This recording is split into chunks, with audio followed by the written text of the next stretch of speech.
If they don't feel comfortable in the educational setting, they won't ask questions, they won't engage with the material.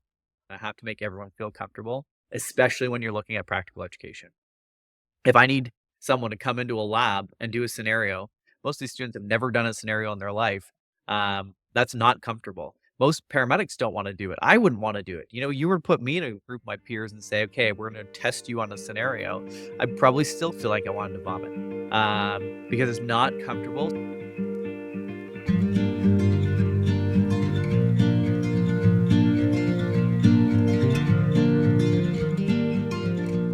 Mr. Dale Button. Hello.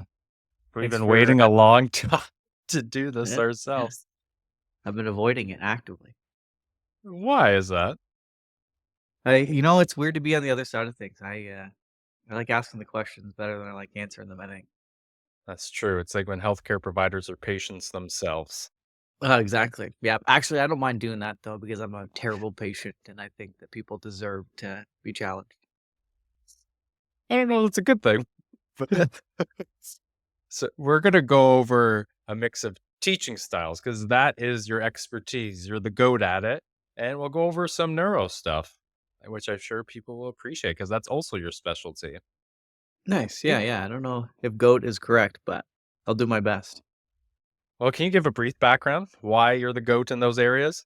And I'll fill in the gaps Sure. because you're Sure. probably too Sure. humble. So it's, I mean, I think probably just experienced. So I coordinate the paramedic programs at Durham College. So I've been actively involved in both the ACP and PCP programs there for just about 10 years, and coordinating for close to 8.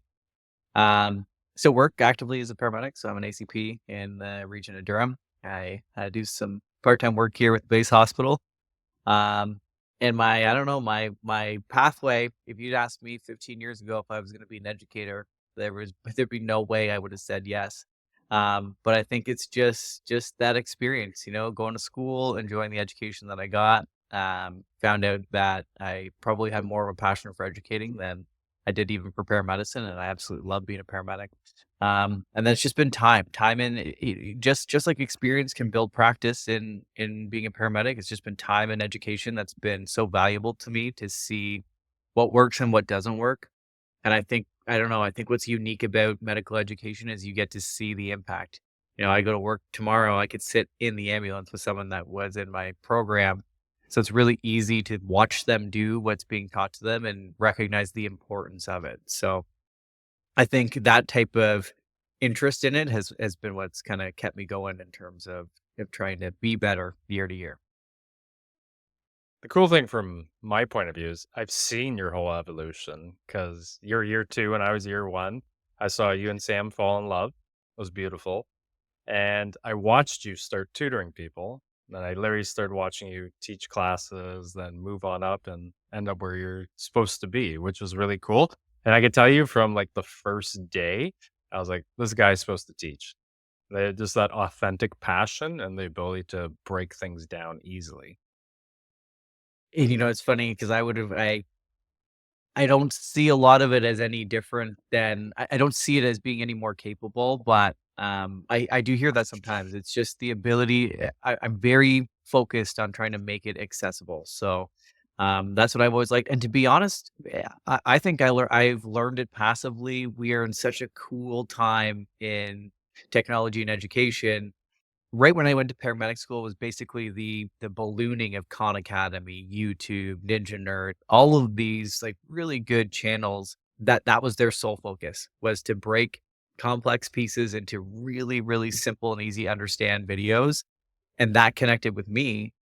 And I was like, well, if I'm learning it that way, why wouldn't I also want to teach it that way? And that was something that I never really experienced. I'm always looking back at university thinking, why do I hate this so much? And truly it was just slideshow, slide after slide, almost a race to get the education completed rather than like an engaging way to learn. So if I'm hearing you correctly, you took what resonated with you and just scaled it to what you think everyone should be receiving in education. Yeah, well, it's all about me. So and that's what I think is kind of cool is, you know, eh, it just works. It seems to work. So it's, so I have a master's in education, and doing my master's, you start to recognize some of the principles that work. And it's funny because I don't know that it has to be taken that seriously. I don't know that you need 700 research articles to know that if you engage students, you make them feel comfortable, you break topics down into easy to understand pieces, and you don't overwhelm them with everything at once, and you treat them like you want to be treated, they'll learn. Um, so it's funny is it truly is. The way I enjoyed being taught is the way that I try to teach. And as much as we're different, I don't think that we're that different in terms of how we like to engage with and to consume content. Did you have any mentors along the way that you're like, I want to replicate that? Yeah, I've had a few. I remember one. I can't remember his last name now. It's too bad. His name was Malcolm. At, University of Toronto, and it was in my 3rd semester. I remember learning from him, and he was upbeat, engaging. His goal was not just to educate you, but it was to entertain you. So, we're in Con Hall, there's 3,000 people, uh, in Con Hall, and he is actively holding the attention of 3,000 people in a 3rd semester genomics class. So, to be honest, not even the topics I was most interested in, but I was interested in how he was presenting the content. And I think I was probably too early in my educational journey at that point to know why. Well, like why it was so beneficial. But I just remember loving going to class. I didn't go to any class. I remember playing more euchre than I went to classes. But going to his class was almost like going to watch a show that you liked. And it's wild how much you can take away from that. I remember touring universities before I chose, and a professor at Laurentian University had said, 60% of education is showing up to class. And I agree to him if the class is worthwhile with him, if the class is worthwhile. And I think that presentation at U of T was a really good example of that's worthwhile. And just being in that class did 60% of the job for me. In paramedic school, I think I had a ton of mentors. In terms of how to deliver practical education, which is totally different. Kevin Griffin, who's now dean at Fleming College, really showed what hands-on education should look like, and I had no experience with that before. And I'm really thankful for that experience. And what I think was so cool about Kevin was he was always pushing the limits. Nothing should stay the same, and he said the same thing. It was all about him. He's like, "I get bored, so I want it to change." And it's like, well, your boredom is also driven by the evidence from the students. As they evolve and as the profession evolves, you keep adapting and changing things to fit what they need. That was so cool. And then Ralph Hoffman was one of my mentors at Durham College. And what I found interesting about Ralph that I've adapted into my style, and probably for 2 different reasons, is he never used slideshows. So, Ralph would come into class, you'd have a slideshow online. He'd never pull it up, never even put it on the screen. He'd come in with like 4 things of chalk. He'd, write on the chalkboard for 3 hours straight, covered, and the man was covered in chalk. You'd see he'd like be licking chalk off his hands. It was wild. But what was so cool about it, you're looking at 3 hours. This was a physiology or pathophysiology class, and every single person sitting there engaged in the content because he's engaging you. So I think, I always thought, good teacher doesn't teach with slides. That's not the product. It is a good teacher engages you, whatever that looks like is different for everyone. So I think it wasn't the medium, it's the how you engage people is what is valuable. So I've had a I few mentors along the way, yeah. I can attest to Ralph and Kevin. I remember just looking at them, just being like, "You 2 are special." Like, to be able to do that and hold everyone. And one of the best quotes I ever heard is, "Everyone wants to be educated. You just gotta give them a reason to listen." And they both Yeah. did that. And you did that, and you do that. Yeah, oh, and I think so cool about it is that, this is a chosen profession, and almost everyone who wants to be a paramedic really wants to be a paramedic, and they're paying to be there. So, you're paying a lot of money to be somewhere. It'd be like going to Disney World and then not getting to ride any rides. Like, the product has to be of high quality. So I think that that's part of it. Is I think I have the privilege to teach people, and they're paying to come and see me do my thing. So I might as well do it really well, with a really big end outcome in terms of graduating competent paramedics who are ready to get in the field and do a really challenging job. I know this question probably everyone thinks, but how much prep do you put in for your lectures? Yes, you know what? It depends. It depends on what I'm teaching. So there are certain things that over the years I probably don't do it the right way. So, it depends on what I'm teaching. If it's something I'm really confident with, then I don't typically need to do a lot of prep, and I don't like to do a lot of prep because what I want an organic and authentic experience. So, for me, I don't wanna be structured to the point where a student can't ask a question and I can't, go on that tangent with them and have a very valuable learning outcome. So for things that I could teach the pathophysiology behind SVT or myocardial infarction without having to review a ton of notes. I've taught it countless number of times. And I think one of the important things for people to recognize with that is often I'll teach a lecture and they'll say, wow, you didn't use any notes. You must be really smart. That's not the case at all. I'm modeling what you need to do to learn the material. Is that for the last 8 years, I've been prepping hard for this material. I've been scouring the internet for best practices. I've been looking at textbooks. I've been developing my knowledge, studying just like I want them to do. And then I'm teaching it to them. So then I'm depicting it in the way that works for me. So the way that I like to depict it, the way that I know makes sense, breaking it down into really small pieces, and then it's in my memory. So they go, "Wow," or same thing, they'll say, "Wow, you must have such a good memory." And it's like, absolutely not. This is years of hard work that has gotten to this point. So usually there's a lot of things that I know really well because they're the bread and butter. You teach them every semester. They're easy. Now, something like in the ACE-P program, things change, and you have to adapt. So something like ketamine was never in my repertoire for even sedation when I started to become an ACP. So as they get built into practice, I'm going online and I'm looking for every piece of information I can. Again, I think part of delivering good content means I've mastered it. So I need to know, what do the RCTs say? What are best practice guidelines or clinical guidelines? What's the social temperature on something like ketamine? So knowing the cases, big ticket cases that are happening in the environment, because people will have probably consumed small bits of that. And when they're feeding into those types of questions, I want to make sure that I've mastered it. So some of those topics, and that's the nice thing about, building, is maybe I don't need to prep really hard for a lecture on pain management because 90% of it I know. So I'll spend 2 weeks going into the things that I don't know that well and mastering it.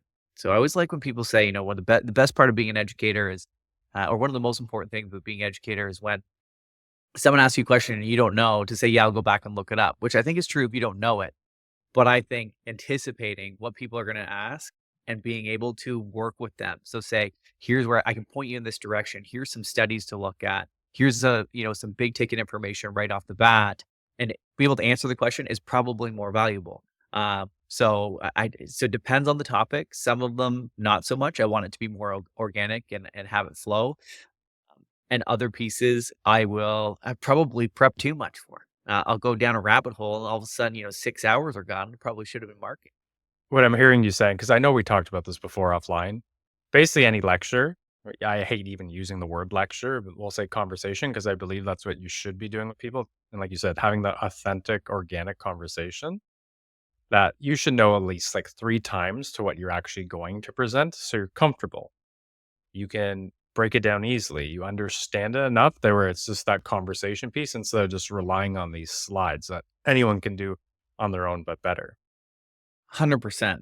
And that's the thing, is you're trying to again, you're providing a product, and I've really liked the transition into content creation because that's what I think that educators are doing. We just didn't know it until, Instagram and TikTok told us we were. Um, is that you are creating content, and as doing something like this, or anyone who has, made a video or tried to curate an Instagram, there is so much you're doing outside of that just to bring that into a small piece of education. So Yeah, I absolutely agree, is you have to you want to master it. If you're gonna teach it, you wanna master it. But it's that pursuit of mastery is, I think, the goal, and that's what makes people good educators, is they don't stop.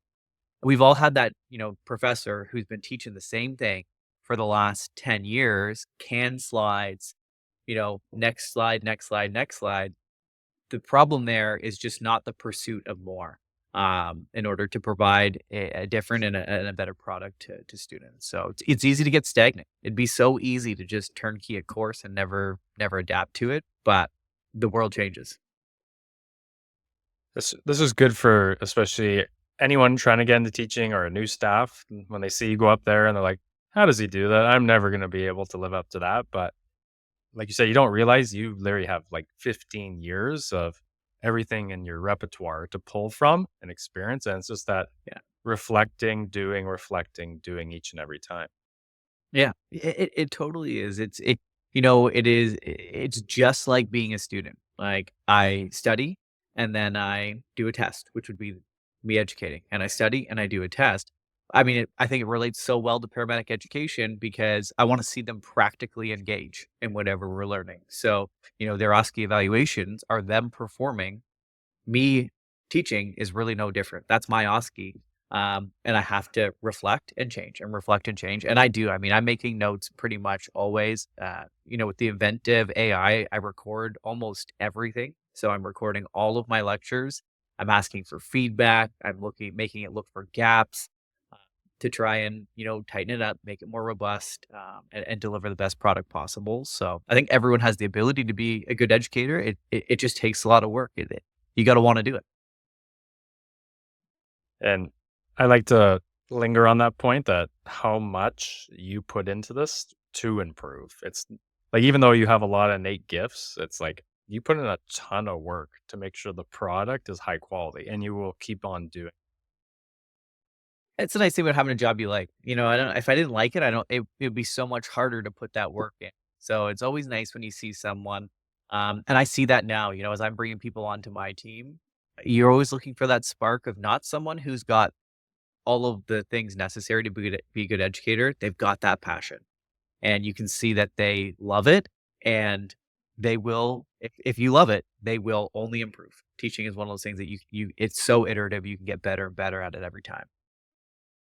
I love that you said the passion part too, because you can see people who are indeed passionate, so are you. And people always ask, it's like, how does Dale teach so well? And I mean this in the most complimentary sense that if Dale didn't have a personality and passion, he would just be another nerd that couldn't teach.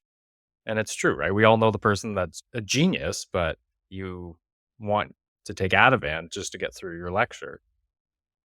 Yeah, 100%. And you know what I think part of the challenge is sometimes is that we have this construct of academia that it has to be stuffy and, so professional, and, you can't make mistakes, or you can't I think a lot of educators think you have to set this really such a firm boundary between the student and the educator. And for me, I can't adhere to that. I have a hard time following the rules day to day, let alone in the classroom. And I think that that's what people want, is they want someone they can connect with. Well, how do I connect with someone if they're just not them? So part of the passion is the fact that it's not just the content that is important. It's the fact that you have human beings who've got lives and who've got their own things going on, who want to engage with someone, especially when you're looking at vocational education. When you're looking at someone, they want to be a paramedic. Well, I am a paramedic, so I might be the only person they know that can show them what the job looks like, and engage with them. So I think it's just so important to be a human being and connect with people, rather than just having that, if I'm an educator, that is the persona I have to put on. I love that you said the connection part because I was reflecting recently that just watching lectures over there and they're like, give me some feedback. And it's a very good lecture. Like they know the material well. I was like, one piece is missing. And I was trying to figure it out. It's that you just started lecturing before connecting. You have to build that connection piece first. How do you do that? I mean, I think there's no magic bullet for that. Sometimes it'd be nice if there was. It takes time. Like, you have to actually care. That's the piece of it too, is that you actually have to care about the person in front of you. I think going back to Kevin Griffin, I remember being in class and he would get to know you. So, he wants to know where you're from, what your background is, where do you live, what does your commute to school look like? What are your goals?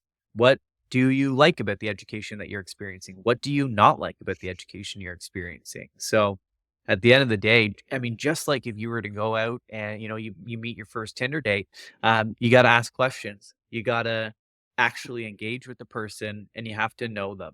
That can be tough. Our PCP program right now, we have 90 students in the first year.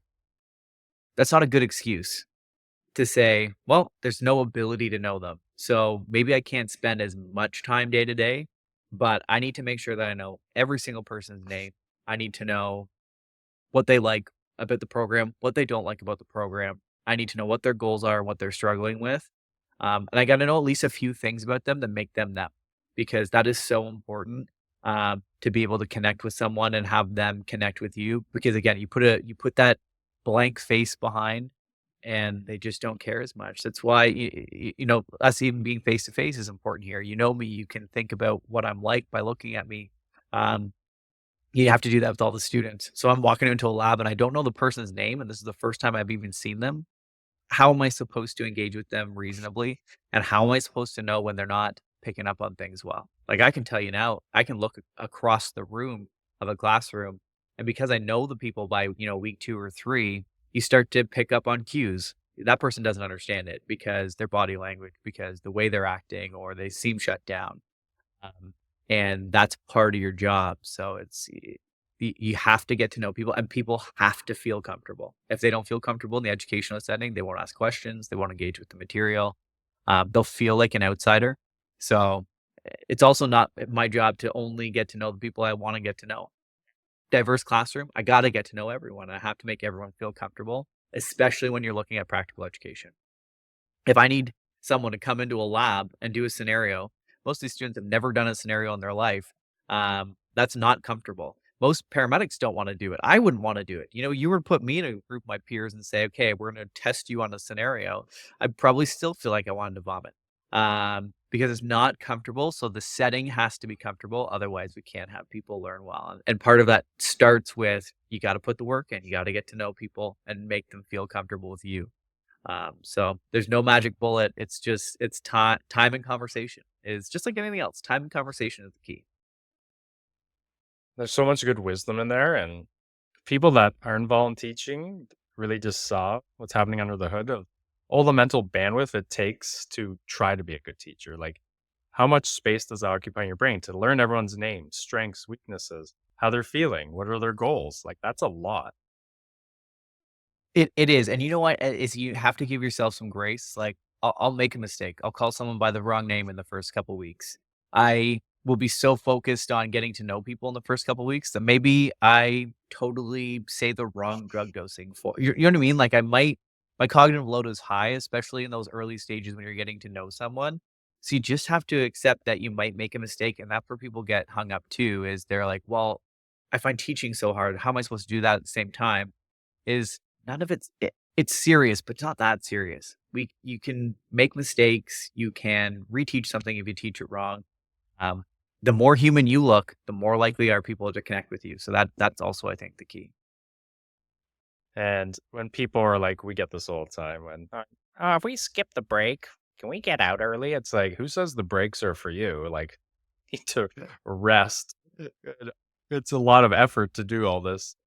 Oh yeah, it is exhausting. I always like my wife Samantha now teaches a pathophysiology class that I taught for a really long time.